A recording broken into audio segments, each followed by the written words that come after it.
The Dharma, incomparably profound and exquisite, is rarely met with even in hundreds of thousands of millions of kalpas. We now can see it, hear it, accept and hold it. May we realize the true mind of the Tathagata. Today is the 6th day of this 7-day sesshin here at Mountain Gate in June 2024. This morning I shared something with Jared, but I've revised it since then. It was a metaphor for Zen practice and coming to awakening. It's as if you have this this old desk. It's a wonderful antique. It came to you from your grandparents, and it's a roll-top desk, which means it's got secret panels and lots of little drawers and cubby holes and various other things. It was quite a magnificent cabinet. And over the years, it's accumulated a lot of stuff. When it came to you from your grandparents, it already was full of a lot of things that they had not rid out yet. And since then, maybe 40, 50 years ago, you actually had piled up a lot of things. Old half-drunk coffee cups, flyers that you hadn't bothered to throw in the trash or recycle, mail you forgot to open because it was so cluttered on this desk you couldn't find it, lots of papers and different things, and it began to be a problem to find anything. It always was, given that the desk was pretty cluttered by the time you got it, and then you just added to the piles. This is like coming into Zen practice. You've got this beautiful body, no matter what we think of it, this beautiful desk, and it has a lot of accumulated things. Conditioning, ideas, assumptions, habit patterns that may not be appropriate, and a lot of stuff cluttering our mind. But somewhere in that pile of stuff, there is a very special piece of paper that was there from your grandfather, and it is a document that shows you where else to look in the desk to find the secret jewels. This is your inheritance, this amazing diamond, among others.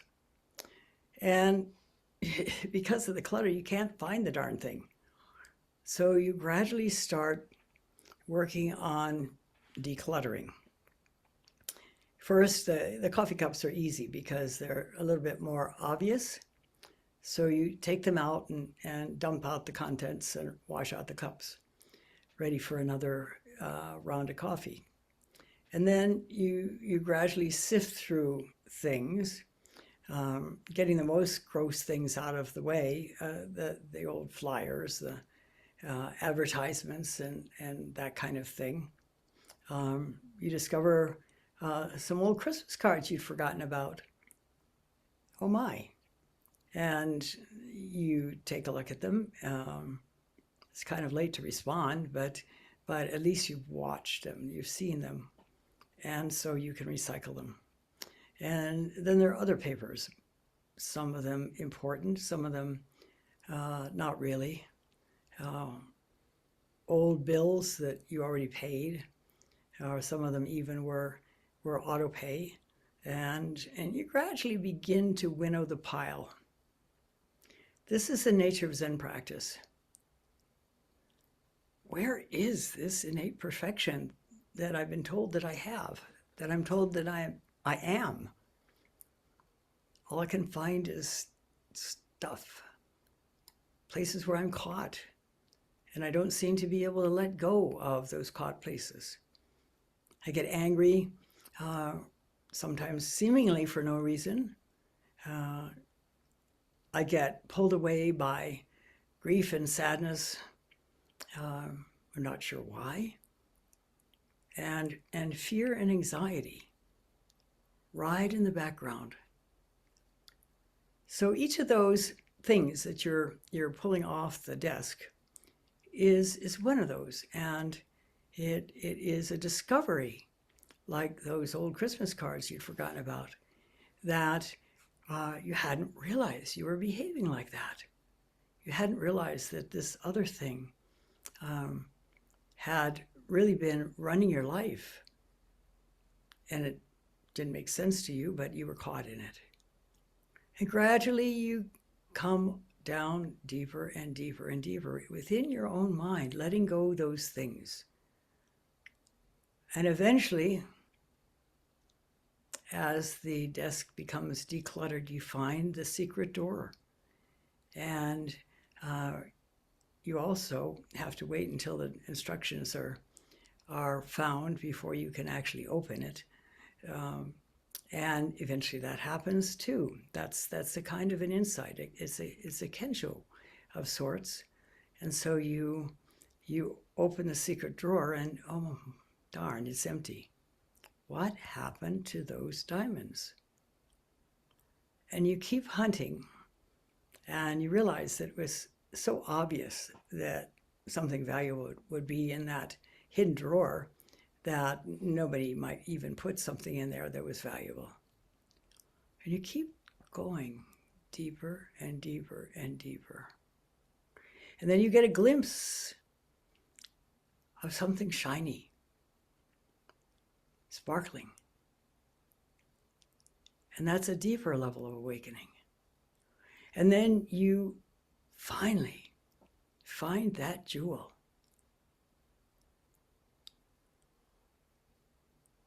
It takes time, and we have to be patient. And there are maybe lots of adventures along the way, because some of what we have hidden away in the back of our minds or under the piles of papers and things in the desk are things that would make us anxious. Fear can come up. Anger, even rage can come up. And as we gradually work through, seeing through the sources of these things and recognizing their impermanence and their lack of real certainty, then you become more and more free. This is the nature of Zen practice.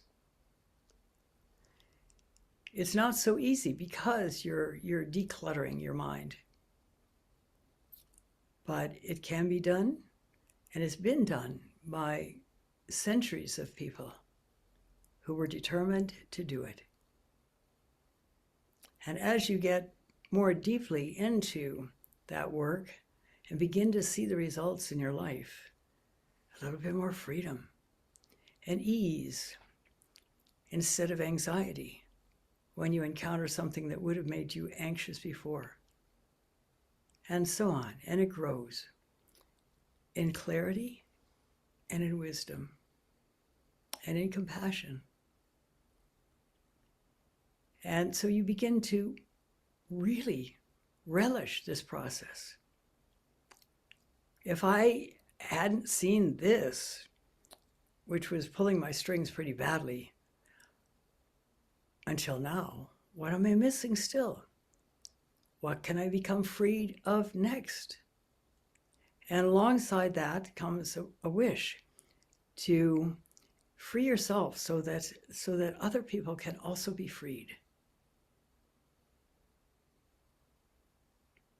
And throughout this process, you become more and more able to live the precepts. You've already heard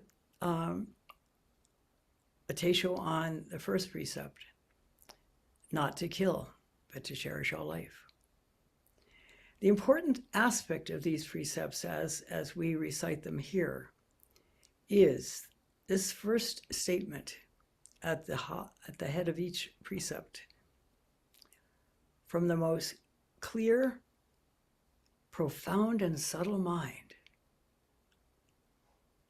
I will not kill.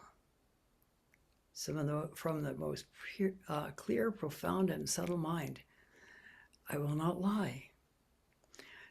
What that refers to is that, unlike the Ten Commandments, which are common in other religions, first of all, they're not requirements. They're not orders. They're not, you're going to go to hell if you don't live like this.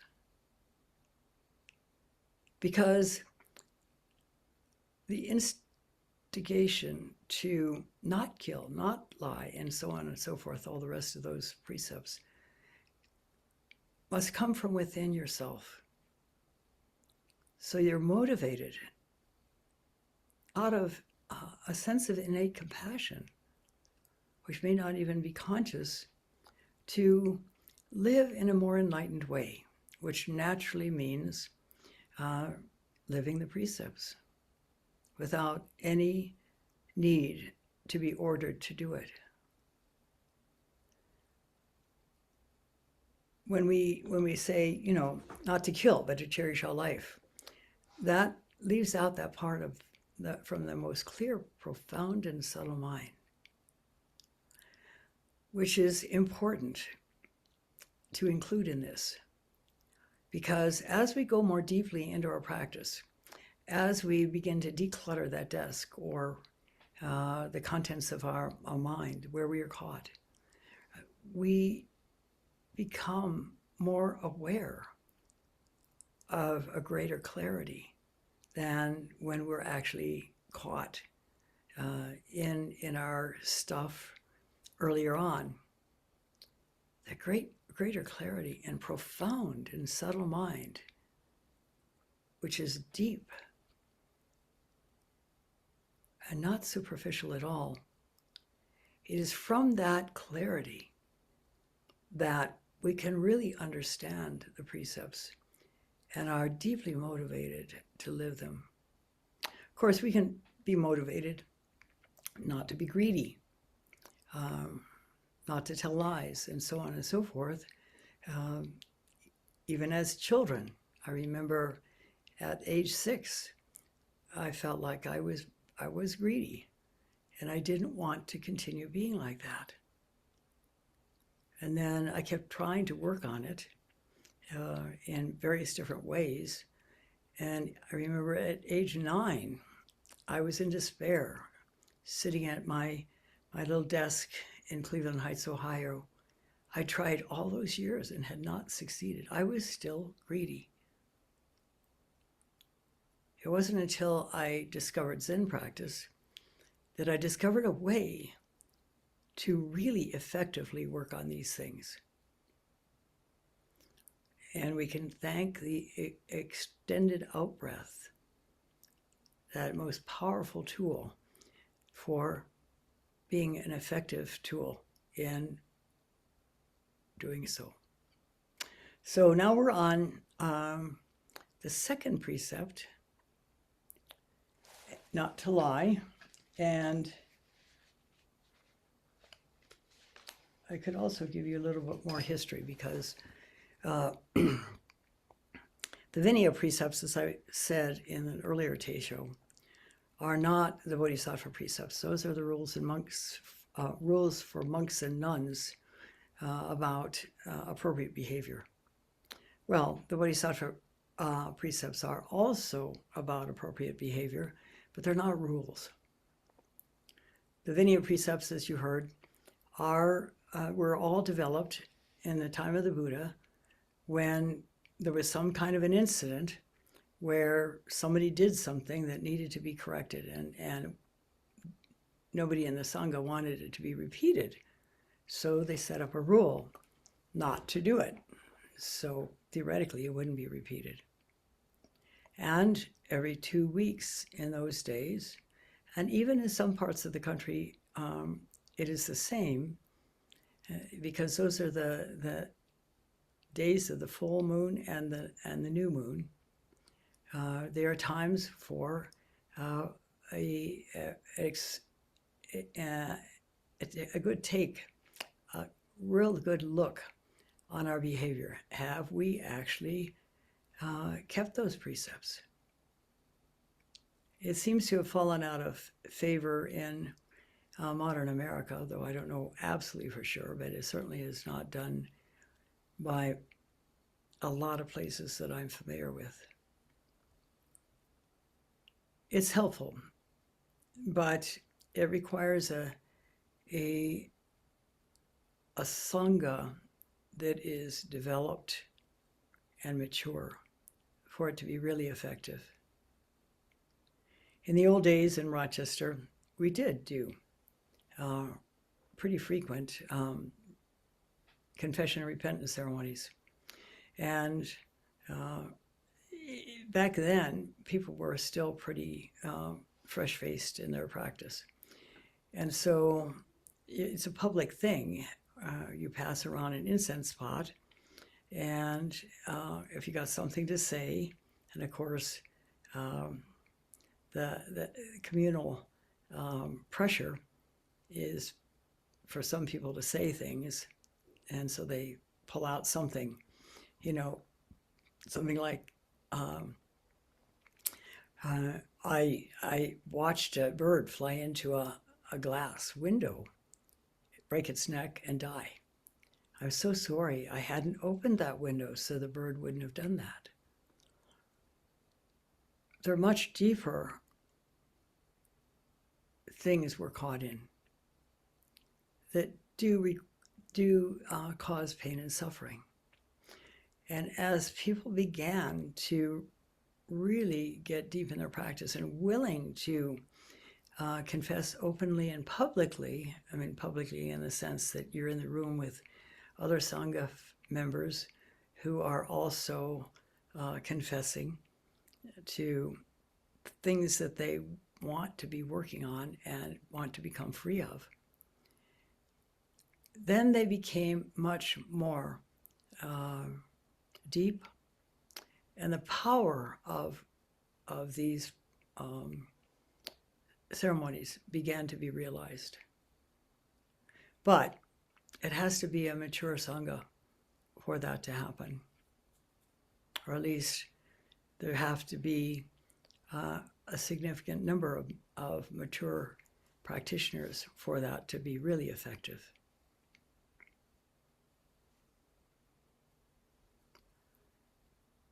From the most clear, profound, and subtle mind, I vow.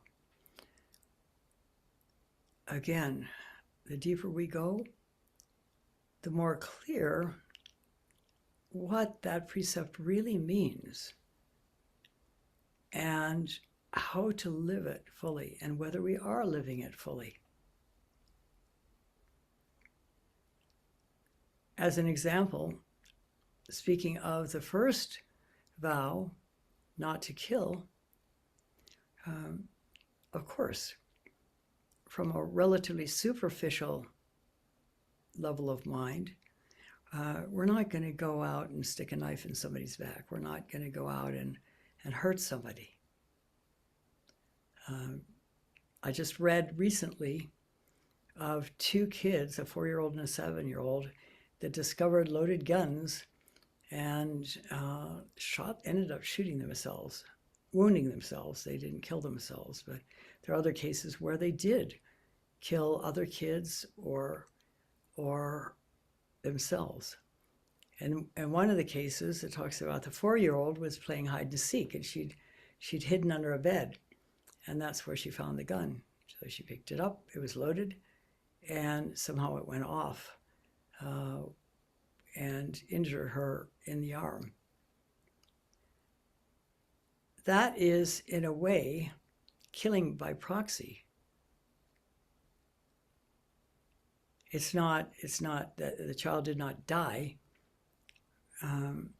but if she had, it would have been even more so. So there are many, many subtle levels of these precepts. So let's take a look at how it came through history.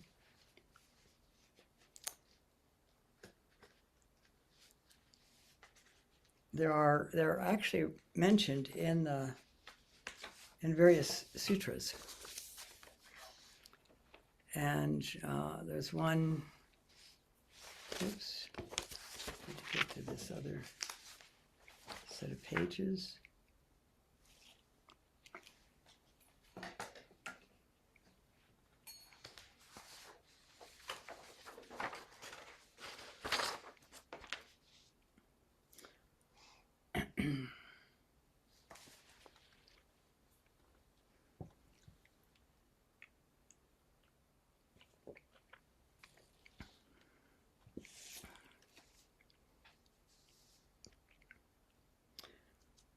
A disciple of the Buddha must not himself steal or encourage others to steal. Steal by expedient means, steal by means of incantations or deviant mantras. He should not, this is he or she, they should not, maybe it's a better way to put it, they should not create the causes and conditions or the methods or the karma of stealing. No valuables or possessions, even those belonging to ghosts, a spirit, or thieves and robbers, be they as small as a needle or blade of grass, may be stolen. As a Buddhist disciple, they ought to have a mind of mercy, compassion, and filial piety. Now, the filial piety comes from Confucianism in China.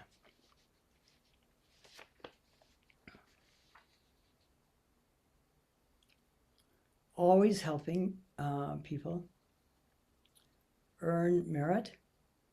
And that's another concept of the earlier, particularly the Chinese Buddhism, and that's still in use today. You do things, for example, I have a student who will not accept, they don't want you to say thank you. It's more than one student, actually. They're Southeast Asian. They don't want you to say thank you for anything because it would rob them of the merit they would receive of having given something. In this case, one particular case, it was of preparing a meal and offering a meal to the Sangha at Hidden Valley Zen Center. It's a little bit extreme. That gets into picking and choosing and a certain level of greed as well. I want the merit. I don't want not to have it. And if you say thank you to me, I won't get the merit. It's a little bit contorted.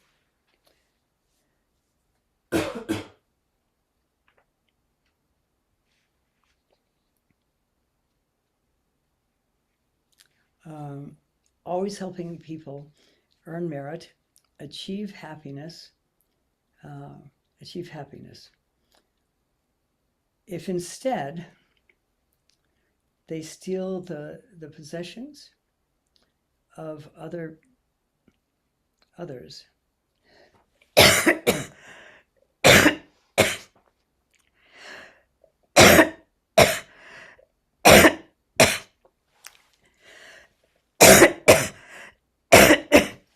they commit an offense.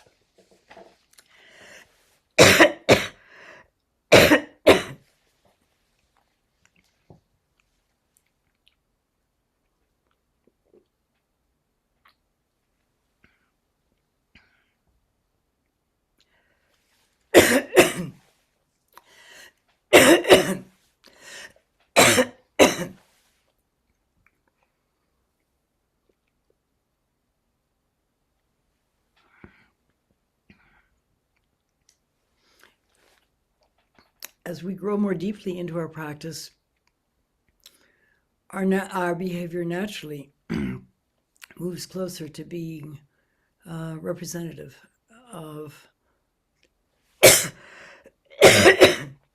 following these precepts at the deepest way.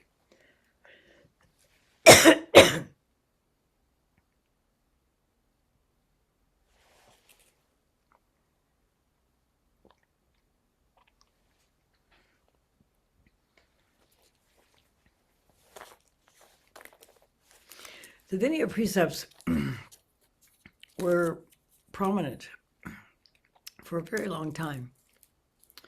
And then in Nara in the 800s in Japan, there was a couple of sects in Buddhism. I think it was the Tendai and another, that in an effort to, this would be against the precepts, try to gain power over the monks of, I think it was Todaiji in Nara. Buddhism was really big in Nara back in the 800s. There are a number of temples that date all the way from there, from that, in that city. And so, in a sense, they're stealing reputation. And they appealed to the emperor at the time to create a new, not sect, but a new method of practice. And several days after the emperor died, it was granted. And gradually over time, these precepts became more and more in the form that they are given now, at least in both Soto and Rinzai sects. And they are essentially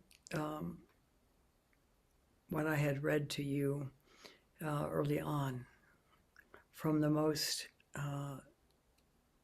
clear, profound, and subtle mind. I vow not to steal, and so on. Then eventually, these precepts were not just for monks and nuns. They became something that lay people also could take as part of their practice. It's a little different from the Theravadan sects, the Way of the Elders, which has 5 precepts for lay people, and then the Vinaya for the rest.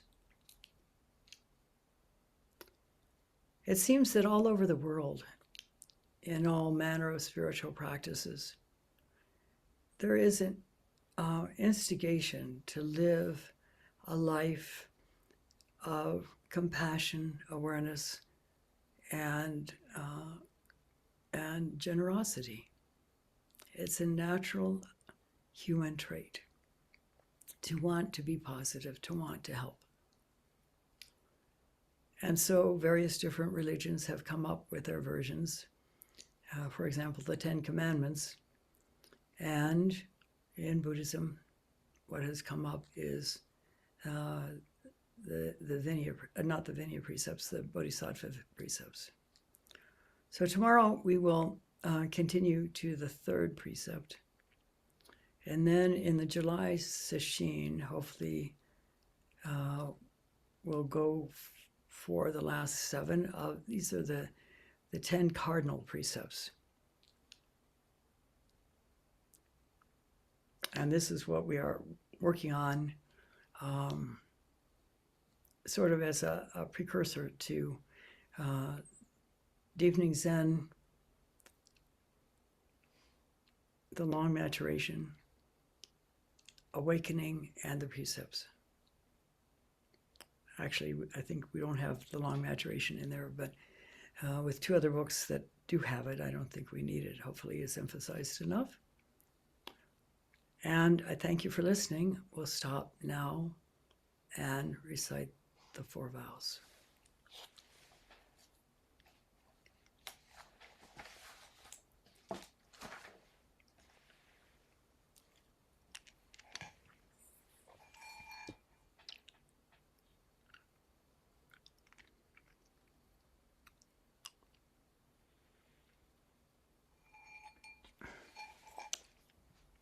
There's a lot of light coming at me from the windows.